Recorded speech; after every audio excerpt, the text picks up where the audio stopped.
Hello friends, मैं हूं Manisha.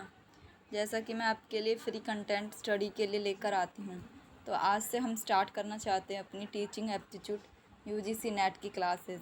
Okay, तो फर्स्ट चैप्टर हमारा जो होता है यूजीसी नेट के लिए, फर्स्ट चैप्टर होता है टीचिंग एप्टीट्यूड की। फर्स्ट यूनिट होती है, सेकेंड यूनिट हमारी होती है research aptitude, third unit is communication, fourth is comprehension, fifth हमारी जो यूनिट होती है, फिफ्थ यूनिट हमारी mathematical reasoning, sixth reasoning and seventh DI, eighth is ICT and nine people development and environment, और tenth unit होती है हमारी higher education.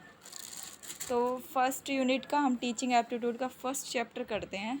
अब मान लीजिए सभी टीचर्स के लिए अगर स्टूडेंट्स का होना अनिवार्य होता है और स्टूडेंट्स चाइल्ड पर डिपेंड रहते, चाइल्ड स्टूडेंट पर रहता है। अगर हमारा टीचर अच्छी कम्युनिकेशन स्किल नहीं देगा तो कैसे इम्प्रूव कर। Teaching is impart knowledge regarding a subject और अ स्किल। शिक्षण एक विषय या एक कौशल के बारे में ज्ञान प्रदान करता है। And improve skill and knowledge, कौशल और ज्ञान में सुधार।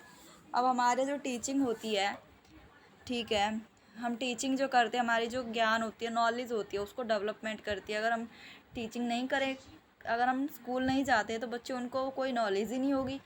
वो ऐसे ही मतलब घूमेंगे और नो स्किल कि किस तरीके से किससे बात करनी चाहिए, किसका हमें ओबे करना चाहिए, क्या डिसिप्लिन है, ये सब हम क्या करते हैं, एजुकेशन यानी टीचर के थ्रू ही सीखते हैं। टीचर जो होता है हमारे टाइम से स्टडी के लिए स्कूल में बुलाते हैं उस टाइम से ही, ताकि हमें एक पर्टिकुलर टाइम वैल्यू की इम्पोर्टेंस पता चल जाए कि कितना हमें स्टडी करना चाहिए और कितना नहीं करना चाहिए। Objective of teaching, acquisition of knowledge, development of understanding, यानी कि ज्ञान हासिल करना। हमें जब नॉलेज गेन करनी है, तो अगर हमें टीचिंग करनी है, शिक्षण का उद्देश्य क्या होता है, ज़्यादा से ज़्यादा जितना हम किसी भी चीज़ को टीचिंग यानी कि पढ़ाएंगे या पढ़ेंगे, उस चीज़ में हमें क्या होता है, नॉलेज हमें मिलेगी। अगर हम कोई भी चीज़ करते हैं, अगर हम उसे डेप्थ में पढ़ना है, तो हमें क्या होता है, उस चीज़ के बारे में और ज़्यादा ज्ञान होता है, ज्ञान डेवलपमेंट होता है। अगर आप एक क्वेश्चन एक बार करते हो तो थोड़ा कम समझ में आता है, अगर उसको बार बार करते हो तो उसको इतने फॉर्मूलेट, इतने तरीके समझ में आते हैं। इससे हमारा क्या होता है, ज्ञान वृद्धि विकास होता है। डेवलपमेंट ऑफ अंडरस्टैंडिंग, समझ का विकास, इसमें आपकी अंडरस्टैंडिंग स्किल भी इम्प्रूवमेंट होती है। जैसे आपने क्वेश्चन हाई किया तो उसमें क्या होगा कि अंडरस्टैंडिंग लेवल डेवलप होगा, और उसमें क्या होता है कि समझने के लिए कोई भी आप नया कंटेंट भी बना सकते हो, किस तरीके से करना है, इसका न्यू तरीका भी फॉर्मेट बना सकते हो।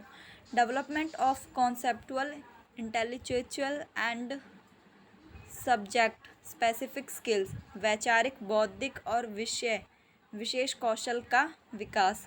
हमें क्या होता है कि बौद्धिक विचार, हमें विचार को बदलना चाहिए, और बौद्धिक यानी बुद्धि, और विषय विशेष कौशल, जो हमारा सब्जेक्ट है स्पेसिफाई, हमें कि उसे उसकी स्किल करना चाहिए, कि आपको ये देखना चाहिए कि आपको किस सब्जेक्ट में ज़्यादा अच्छी स्किल पावर है, किसको आप जल्दी कैच करते हो, वही हमें ज़्यादातर रीड करना। तो किसी किसी की क्या होती है, इंटरेस्टिंग पर होता है कि हाँ, हम इस वाले चैप्टर को अच्छे से करेंगे, हमारा इसमें अच्छे से फोकस है, तो हम इसको करेंगे तो ईज़िली हो जाएगा।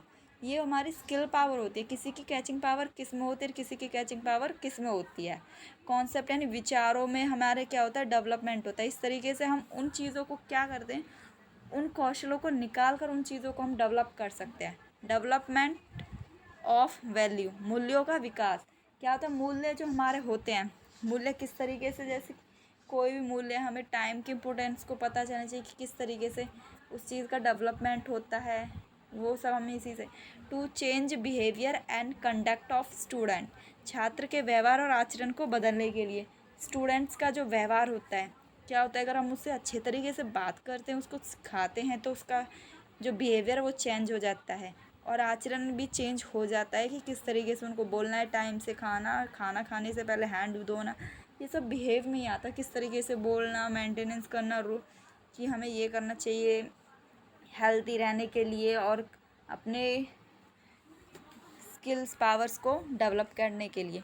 To improve the learning skill of students including methodological, critical thinking, writing, creativity, hypothesis it is. छात्रों के सीखने के कौशल को सुधारने के लिए जिसमें पद्धतिगत महत्वपूर्ण सोच, लेखन, रचनात्मक परिकल्पना आदि शामिल हैं।